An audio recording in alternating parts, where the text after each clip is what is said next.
Tagar Black Lives Matter kembali menggema tidak hanya di Amerika tapi juga di dunia.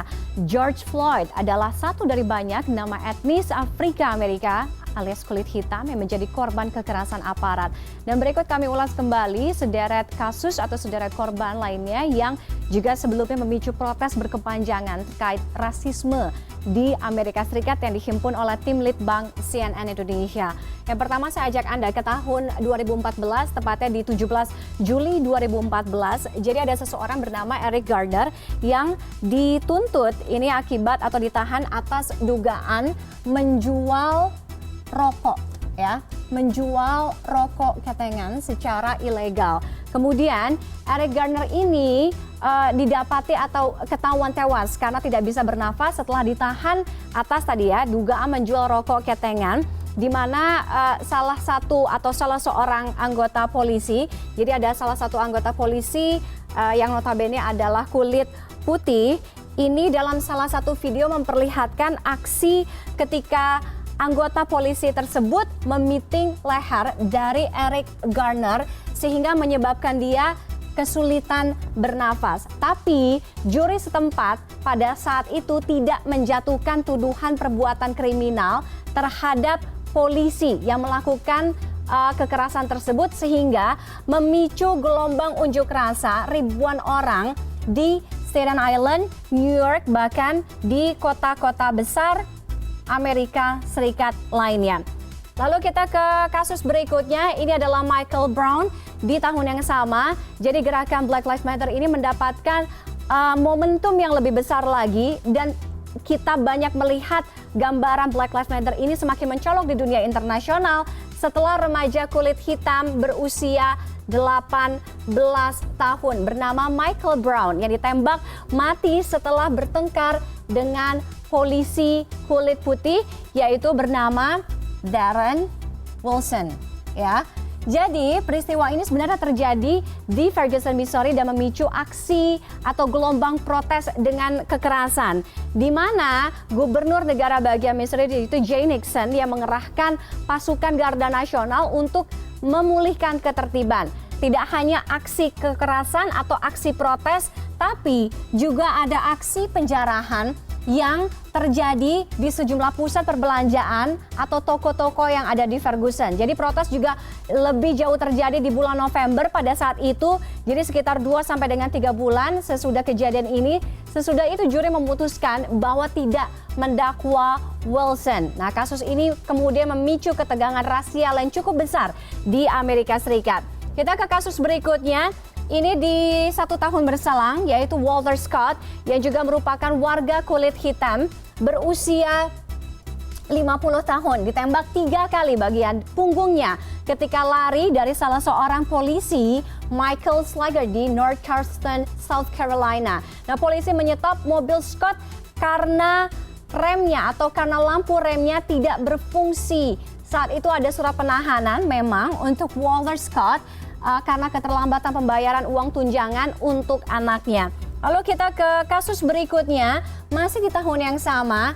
Jadi tidak sampai 1 minggu setelah kejadian dari Scott di Baltimore, Maryland, ada Freddie Gray. Tepatnya pada 12 April 2015. Jadi Freddie ini berusia 25 tahun ditahan polisi setelah polisi menemukan pisau di kantongnya atau di sakunya. Jadi kalau misalnya Anda lihat juga ada salah satu rekaman video yang dibuat oleh saksi mata memperlihatkan Gray pada saat itu berteriak ketika ia dibawa polisi berkulit putih tersebut ke dalam mobil.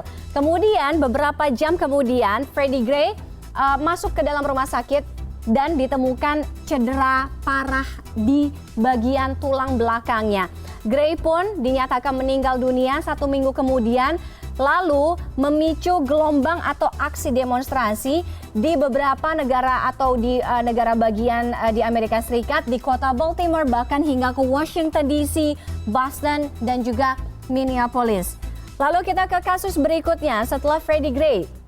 1 tahun berselang. Jadi dari 2014 aksi Black Lives Matter ini memang setiap tahun ada kasus kekerasan yang menimpa warga kulit hitam. Di 6 Juli 2016 ada salah seorang warga bernama Philando Castile yang ketika saat itu, jadi Philando ini sedang berkendara, kemudian dihentikan mobilnya oleh salah seorang polisi bernama Jeronimo Yanes karena bagian belakang atau lampu belakang mobilnya mati di St. Paul.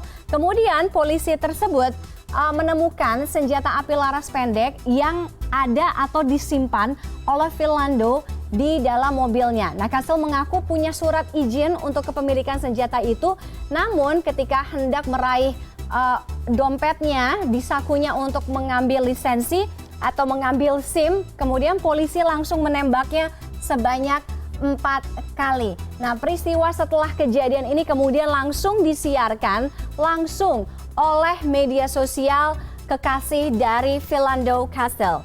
Lalu di kasus berikutnya, di 6 September 2018, ada Bathan Jane yang berusia 26 tahun. Jadi dia dibunuh di apartemennya oleh salah seorang polisi perempuan. Jadi polisi ini pada saat kejadian sedang dalam status, jadi statusnya tidak bertugas, tidak on duty ya. Ini polisi tersebut bernama Amber Geiger. Nah, petugas mengatakan ia sebenarnya keliru masuk ke apartemen Jane ini yang bekerja sebagai akuntan karena dia pikir waktu itu ia masuk ke dalam apartemennya sendiri dan melihat Jane yang disangkanya adalah seorang kriminal atau seorang pencuri, kemudian menembaknya sampai mati. Lalu berikutnya, di kasus berikutnya 6 atau 13 Oktober maksud saya 2019, ada Atatiana Jefferson ya, mahasiswa kedokteran berusia 28 tahun yang ditembak mati oleh polisi di kamar tidurnya tepatnya di Fort Worth, Dallas oleh polisi bernama Aaron Dean.